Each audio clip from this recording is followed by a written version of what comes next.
কুরবানির ঈদকে কেন্দ্র করে 4 লাখের বেশি গবাদি পশুর চামড়া লবণজাত করেছে চট্টগ্রামের আড়তদাররা।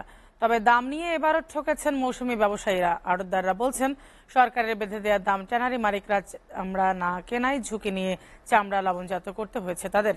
যদিও এই অভিযোগ অস্বীকার করেছেন ট্যানারি মালিকরা। আর বাণিজ্য মন্ত্রণালয়ের মনিটরিং টিম বলছে, এবছর চামড়া ট্যানারিতে যাওয়া পর্যন্ত নজরদারি অব্যাহত রাখবেন তারা।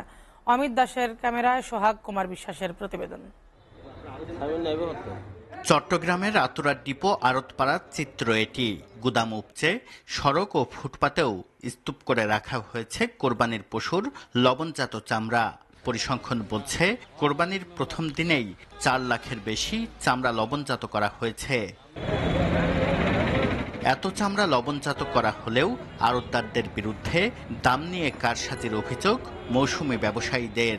কিন্তু আড়তদাররা বলছেন, বছরের পর বছর ধরে ট্যানারি মালিকদের প্রতারণার শিকার হয়ে চামড়া লবণজাত নিয়ে শঙ্কায় আছেন তারাও।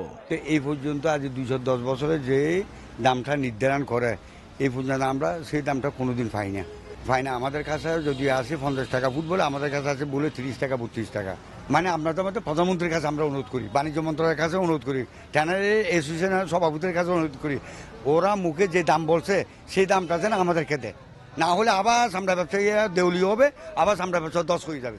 বাণিজ্য মন্ত্রণালয় গঠিত মনিটরিং টিম বলছে, সব স্তরের ব্যবসায়ীরা একে অন্যের উপর দায় চাপিয়ে পার পাওয়ার চেষ্টা করে প্রতি বছর। তাই এবার কোরবানির দিন থেকে শুরু করে কাঁচা চামড়ার ট্যানারিতে যাওয়া পর্যন্ত মনিটরিং করার উদ্যোগ নেওয়া হয়েছে। যে মনিটরিং টিমগুলো গঠন করা সেগুলো কিন্তু ঈদের দিন থেকে শুরু করে আরও কয়েকদিন পর্যন্ত কিন্তু বিভাগীয় কমিটি আছে, পাশাপাশি মন্ত্রণালয়ের একটা সেন্ট্রাল কমিটি আছে, বাণিজ্য মন্ত্রণালয় আছে, শিল্প মন্ত্রণালয় রয়েছে। সকল মন্ত্রণালয় সমন্বিতভাবে কাজ করছে এই আড়তদার ব্যবসায়ী সমিতি, যাতে তারা যে মূল্যটা তারা গভর্নমেন্ট বেঁধে দিয়েছে, এবং আশা করি সেটা সরকারের তরফ থেকে যথেষ্ট মনিটরিং হচ্ছে। তবে ট্যানারি মালিকরা বলছেন, সুনির্দিষ্ট কিছু কারণে 10 থেকে 15% চামড়ার দাম কম দেয়া হয়, কিন্তু সরকারের বেঁধে দেয়া দামে চামড়া কেনা হয় না। আড়তদারদের এমন ঢালাও বক্তব্যের কোনো ভিত্তি নেই। আমার বায়ার এবিসিডিরও বায়ার আছে, ইএফজিএইচ এরও বায়ার আছে, হয়তো চিটাগাং মালে দেখা যাচ্ছে ইএফজিএইচ পাচ্ছি আমি, এবিসিডি নাই। তখন আমাকে নর্থ বেঙ্গল থেকে নিয়ে এসে এটাকে অ্যাভারেজ করতে হচ্ছে। এটাও আড়তদারদের বুঝতে হবে যে আমি যে এবিসিডি পাচ্ছি না, তাহলে আমি কিভাবে দাম এটাকে নির্ধারণ করবো ওখানে। আর গভর্নমেন্ট যেটা বান্ধে দিচ্ছে, আমার যদি প্রফিট হয়, আমি 60 টাকা এখন আমি 70 টাকা কিনে আমি নিবো চামড়া, এটা তখন আমাকে কেউ রোধ করতে পারবো না, আমি কিনবো, কারণ আমার প্রফিট হচ্ছে, আমি কিনবো। আর যদি আমার প্রফিট না হয়, গভর্নমেন্ট যদি বেঁধে দেয় যে 40 টাকা ফুট, তারপরে তো আমি নিবো না, যেহেতু আমি বিজনেসম্যান, টাকা লগ্নি করছি আমি। বছর আগেও চট্টগ্রামে 18টি ট্যানারি সক্রিয় থাকলেও এখন 17টি বন্ধ হয়ে গেছে। তাই পুরোপুরি ঢাকার উপর নির্ভরশীল হয়ে পড়েছে চট্টগ্রামের চামড়ার বাজার।